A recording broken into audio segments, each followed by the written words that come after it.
आज हम पढ़ेंगे रदरफोर्ड की एटॉमिक मॉडल के बारे में।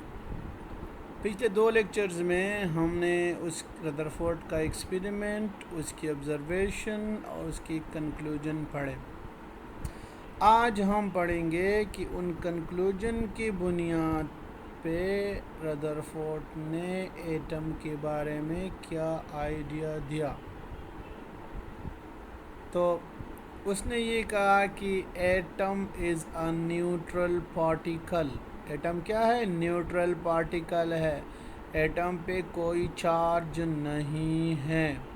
जितने एटम में पॉजिटिव चार्जेस है उतने नेगेटिव चार्जेस है। ये क्वेश्चन है ना, why atom is neutral particle?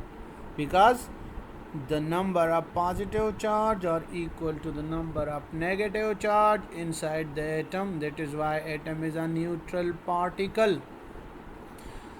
उसने दूसरा जो पॉइंट एटम के बारे में दिया, उसने कहा कि एटम का जो होल मास है वो न्यूक्लियस में है। यानी प्रोटॉन और न्यूट्रॉन हो तो न्यूक्लियस में है, तो और मैसिव पार्टिकल तो वही है, क्योंकि एक प्रोटॉन 1836 इलेक्ट्रॉनों के बराबर होता है। तो ऐसा कोई एटम है नहीं कि जिसमें 1836 इलेक्ट्रॉन हो। इसका मतलब है इलेक्ट्रॉन का मैस न होने के बराबर है। तो जितना मैस है वो सारा का सारा न्यूक्लियस में है। और तीसरी बात उसने एटम के बारे में ये कही कि electron are revolving around the nucleus in circles. ये वो बात थी जो थॉमसन मॉडल में नहीं थी। थॉमसन मॉडल में ये थी कि the charges are embedded, the positive charges are embedded in the negative charge. Charges आपस में एक दूसरे के अंदर घुसे हुए हैं। रदरफोर्ड ने उसको थोड़ा सा मॉडिफाई किया। उसने कहा नहीं, चार्जेस एक दूसरे के अंदर नहीं घुसे हुए, बल्कि नेगेटिव चार्जेस जो है वो मूव कर रहे हैं किसके गिर्द? वो पॉजिटिव चार्ज के गिर्द घूम रहे हैं। तो रदरफोर्ड ने अपने एक्सपेरिमेंट की बुनियाद पे एटम के बारे में ये आइडिया पेश किया। फिर लोगों ने, केमिस्टों ने मुख्तलिफ साइंटिफिक फैक्ट को देख के इस पे कुछ एतराज़ात लगाए और वो ड्रॉबैक्स निकले रदरफोर्ड की। कौन कौन से ड्रॉबैक्स है? पहला ड्रॉबैक ये है कि any particle in a circular orbit would undergo acceleration, and during acceleration the charge particle would radiate energy, so the revolving electron will lose energy and fall into the nucleus, and the atom will be unstable. We know that atom are stable. यानी एक particle को अगर circle में orbit करना है, घूमना है, तो उसको एक्सेलरेशन चाहिए। और अगर एक्सेलरेट होगा एक चार्ज पार्टिकल तो ये एनर्जी लूज़ करेगा। अगर वो कंटिन्यूसली मोशन कर रहा है तो वो एनर्जी भी कंटिन्यूस लूज़ करेगा। अगर उसकी वो एनर्जी कंटिन्यूसली लूज़ कर रहा है तो उसका रास्ता आहिस्ता आहिस्ता छोटा छोटा, उसका ऑर्बिट छोटा छोटा होता जाएगा और आखिर में न्यूक्लियस में वो गिर जाएगा। और न्यूक्लियस में अगर वो गिर जाएगा तो एटम बिकम कोलैप्स। तो इससे ये बात तो साबित हो जाएगी कि एटम अनस्टेबल है, लेकिन एटम खुद स्टेबल है, एटम कोलैप्स नहीं होता।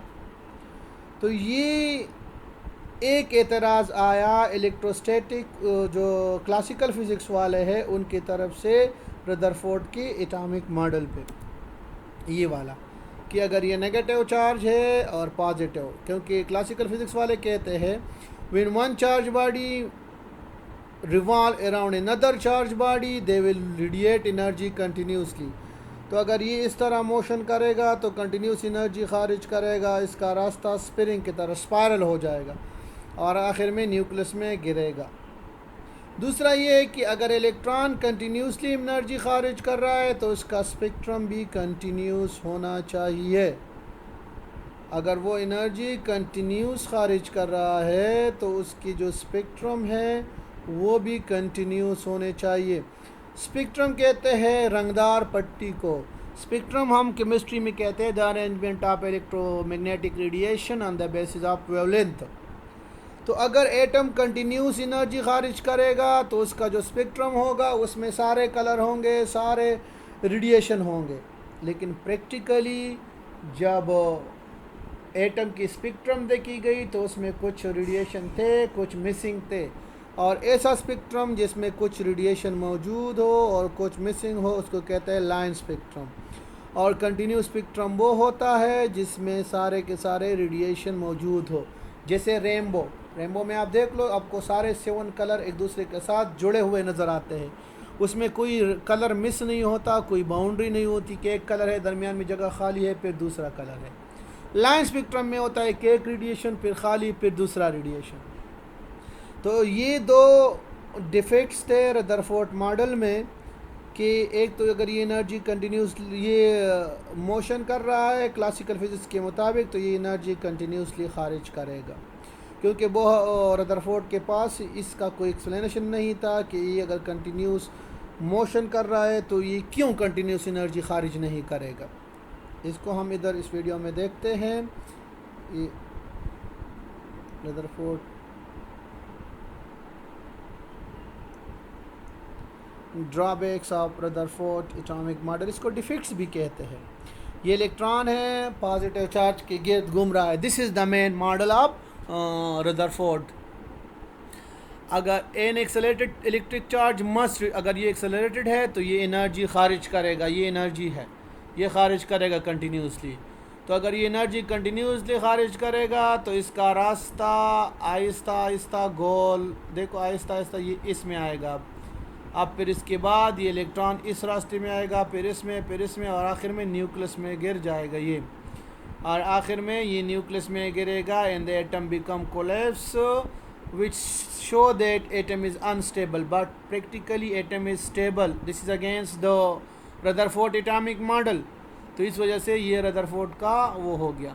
अगर ये कंटिन्यूस एनर्जी खारिज कर रहा है तो सारे रेडिएशन इसकी स्पेक्ट्रम में होनी चाहिए, लेकिन प्रैक्टिकली जब एटम को देखा गया तो सारे रेडिएशन नहीं थे, तो इसी वजह से स्पेक्ट्रम जो था वो लाइन आ रहा था उसके बजाय कंटिन्यूस की बजाय। तो ये रदरफोर्ड का मॉडल था और उसकी